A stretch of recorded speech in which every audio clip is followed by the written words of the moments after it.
Senador Otto Alencar, que já foi governador da Bahia, vice-governador da Bahia, é senador, faz parte da CPI e médico também. Já socorreu alguns colegas, não é, senador? Me lembro do senhor ajudando no atendimento ao Jorge Cajuru, já atendeu também o seu colega Cid Gomes, deve ter auxiliado outros também, nós não ficamos sabendo.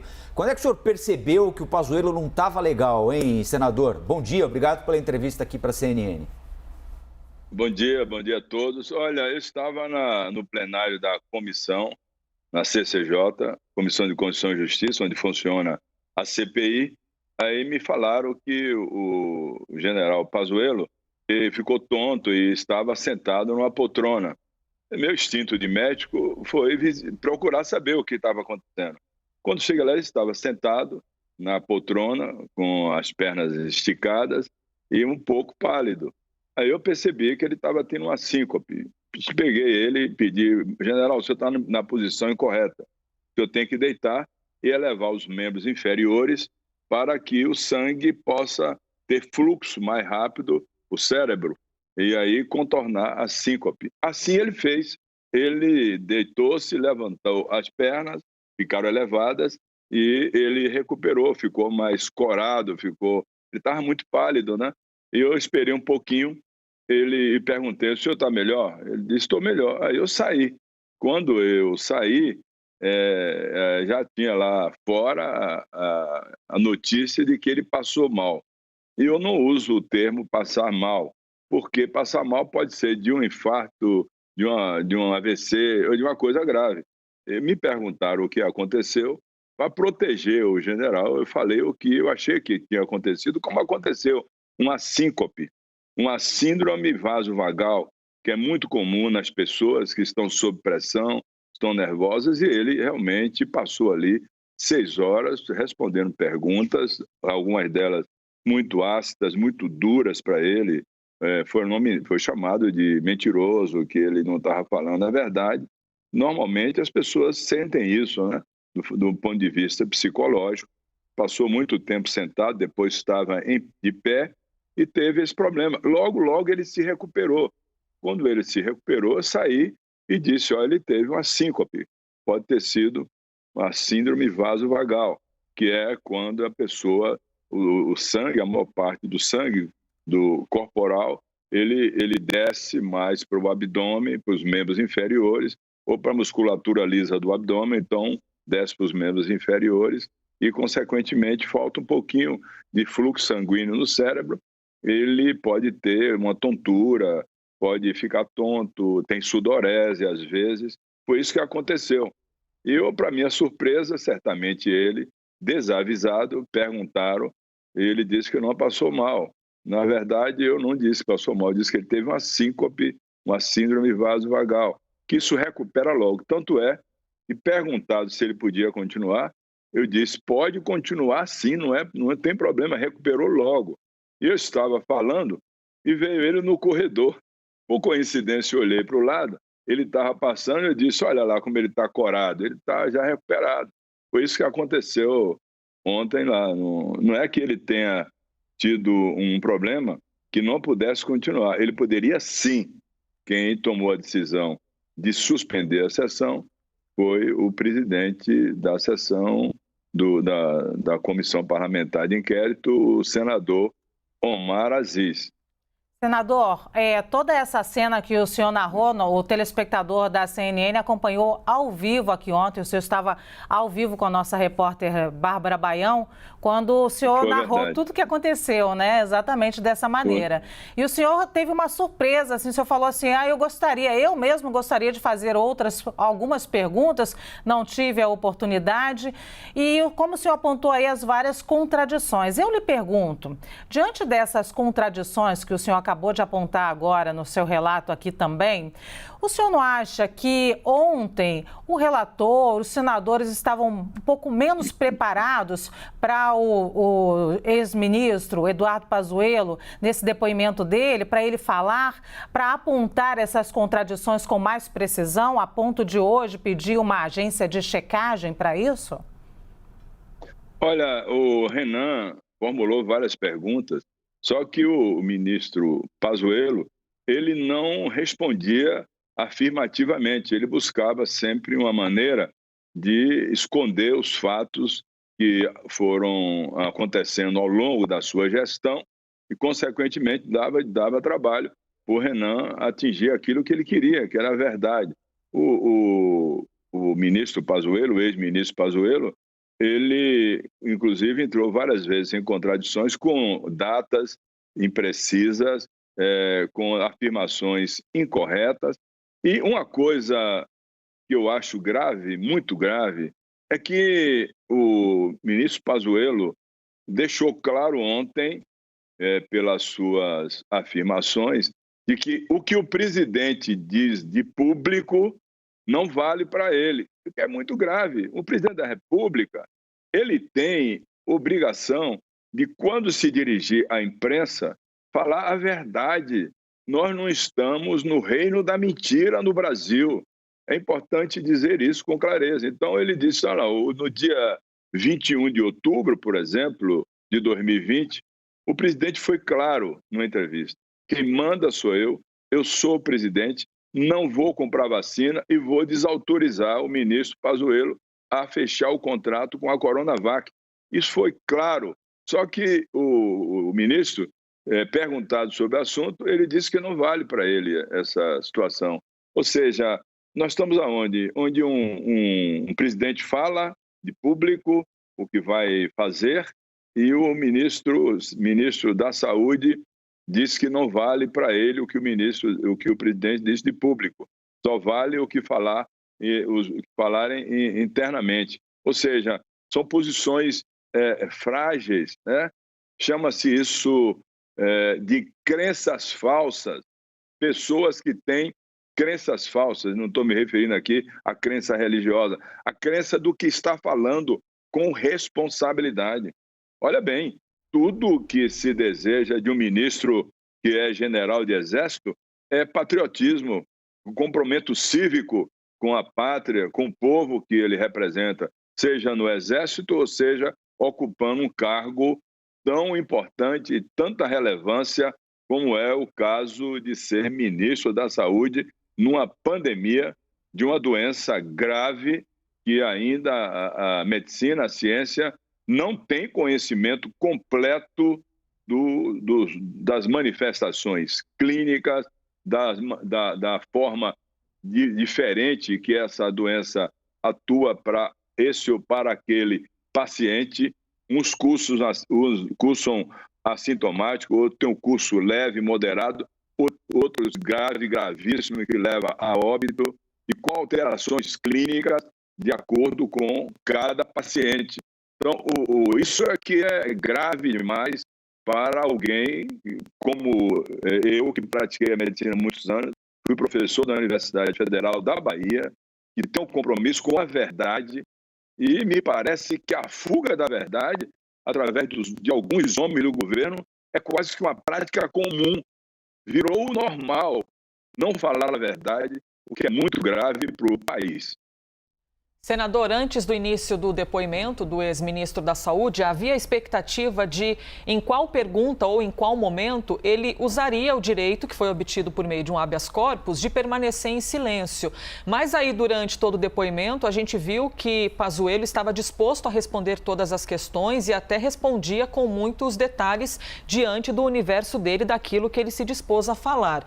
Fato é que, mesmo respondendo tudo, faltou tempo para que ele pudesse responder a todas as questões e vai comparecer hoje novamente, e a lista é grande de senadores que ainda querem fazer perguntas. Quais detalhes ou quais questões o senhor acredita que faltaram ser respondidas e que devem aparecer hoje, neste segundo dia de depoimento? Olha, nós tivemos, antes dessa reunião de ontem, na segunda-feira à noite, uma reunião com o Renan Calheiros, que é o relator. As perguntas que ele fez foram perguntas que nós também sugerimos ao Renan, e ele foi pontual. Quem tergiversou, quem fugiu de falar a verdade, quem brigou com a verdade foi o ex-ministro Pazuello. Hoje, outros esclarecimentos terão que ser levados em consideração. Inclusive, essa coisa grave de o presidente falar de público uma coisa e internamente ser outra. Isso confunde a população. Ele falou algumas coisas lá, inclusive, e não confirmou. O ministro Pazuello disse claramente, se eu não me engano, agora no início do ano, fim do ano passado, que a máscara não tinha relevância nenhuma para controle da doença. E a máscara tem. Quem está com a doença, ou seja, quem está no período dos 14 dias, né, da doença, tem que usar máscara para não transmitir para as pessoas. E as pessoas que não têm a doença devem usar máscara para diminuir a carga viral. Todas essas contradições ficaram irrelevantes para alguém como o ministro Pazuello, que não conhece absolutamente nada do tratamento e dos protocolos necessários para controlar a doença. Tanto é que quando ele assumiu, ano passado, tinham 15 mil óbitos e ele entregou com 300 e tantos mil óbitos. Só que me parece que a morte não comove o governo. O governo perdeu a sensibilidade. Está achando que perder 439 mil brasileiros não significa muita coisa. Eu lamento muito isso. Eu gostaria que, pelo menos, o próprio Pazuello, o presidente da República, tivesse a sensibilidade, a solidariedade humana, a capacidade de ter caridade com quem está moribundo nos hospitais e fosse visitar um hospital, para ele saber o que é que um profissional de saúde luta, batalha para salvar vidas e ter também um olhar para alguém que está perdendo a vida por falta de suprimento de oxigênio, para quem está perdendo a vida e está sendo entubado, recebendo um tubo na traqueia, sem a sedação necessária, sem o kit de intubação que não foi comprado. Ano passado, para contratar o kit de intubação pelo Ministério da Saúde, ele só contratou em torno de 6% das necessidades do país. Isso é muito grave, mas o problema dos protocolos equivocados, errados, para a cabeça deles, ficou normal. É como, não sei o que é que está acontecendo. Eles não se sensibilizam com as dificuldades que a população está passando na área de saúde. É uma coisa incrível. Nunca imaginei. E, aliás, o ex-ministro Ernesto Araújo, que também foi o professor da mentira, né? Eu até me lembro de um artigo, vocês podem até abrir e ler, de Rui Barbosa, meu patrício, sobre a mentira. Ele dizia que depois de tantos defeitos que pudesse botar no ser humano, ele concluía assim: até por cima mente, que não tem defeito maior no ser humano de que faltar com a verdade, sobretudo quando se trata da vida das pessoas. É um absurdo isso. Então, eles ficaram numa situação de deixar normal. Não tem problema, vai morrendo e eu vou convivendo com isso. Esperava o quê? A imunidade de rebanho? Como? No país com 215 milhões de brasileiros, tem imunidade de rebanho em todas as cidades, de pequeno, médio, grande porte, capitais? Absolutamente não. Isso também foi uma decisão, uma concepção de que eles tomaram, achando que isso podia acontecer no nosso país, quando, na verdade, a doença só será controlada com a vacina. Todas as viroses, seja ela qual for, só é redutível e controlada por vacina. Sarampo, por vacina. Varíola, vacina. Paralisia infantil, vacina. H1N1, vacina. Influenza, vacina. Essa é uma doença virótica e só se controla por vacina. E eles negligenciaram a compra de vacina. O que salvou um pouco ainda foi a decisão do Butantan e do governador do estado de São Paulo de lutar, trabalhar para trazer a Coronavac. Em cada 10 pessoas vacinadas, nós temos 8 delas atendidas pela Coronavac. E mais, Colombo, Luciana, eu devo advertir que a vacina não imuniza a todos. Nós já temos casos na Bahia, inclusive de um colega meu, médico, Dr. Spencer, que tomou a segunda dose, depois de 30 dias, voltou a trabalhar num ambiente de UTI, e no ambiente de UTI a carga viral é muito alta, contraiu a doença na forma grave, com pneumonia virótica, com micotromboembolia, teve que ser entubado, fez traqueostomia.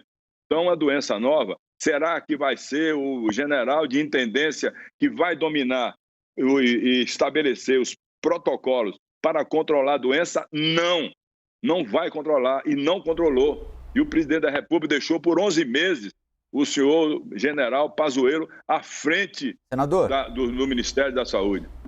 Eu queria saber do senhor, por que na sua avaliação como médico, e o senhor sempre que pode, sempre que tem oportunidade na CPI, ressalta a, infelizmente, ineficácia desse chamado tratamento precoce, desses medicamentos como cloroquina, hidroxicloroquina, ivermectina. Por que o senhor acha que nos depoimentos à CPI, todos aqueles que defenderam ferrenhamente esse tratamento precoce estão tirando o pé agora?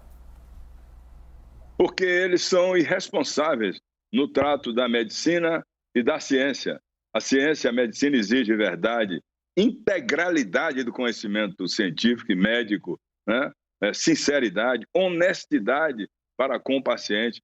Como é que o Ministério da Saúde bota no seu site o Tratikov, ainda manda uma capitã cloroquina para Manaus distribuir hidroxicloroquina, sem nenhum conhecimento científico? Isso é um absurdo, não tem comparação, não tem parâmetro para se saber uma coisa. Estão mudando porque nós já temos comprovação, vários institutos comprovando que não tem eficácia nenhuma a hidroxicloroquina. Aliás, o Pazuello abriu ontem de uma maneira muito estúpida e, de certa forma, falta de conhecimento. Aliás, eu vou citar Rui Barbosa de novo. A ignorância duvida porque desconhece o que ignora. É o caso do Pazuello. Ele disse ontem, abriu ontem, dizendo que a hidroxicloroquina era um antiviral. Não é antiviral, funciona para protozoários. É uma medicação, uma droga antiprotozoária, para combater, inclusive, a malária, né? Que é uma doença de muito tempo e, além disso, a hidroxicloroquina serve para lúpus, para outras coisas, menos para conter a contaminação por vírus de um paciente. Isso é de uma responsabilidade sem tamanho. É crime, isso é crime. Em qualquer país se levar a sério, se o Brasil levar a sério, e se o relatório comprovar, como está comprovando isso, aprovado, encaminhar para a PGR e não houver uma denúncia, sinceramente, fecha as portas lá da PGR. Senador Otto Alencar, muito obrigado pela entrevista aqui para a CNN, pela atenção com a gente mais uma vez e um bom trabalho daqui a pouquinho para o senhor na CPI. Muito obrigado. Valeu.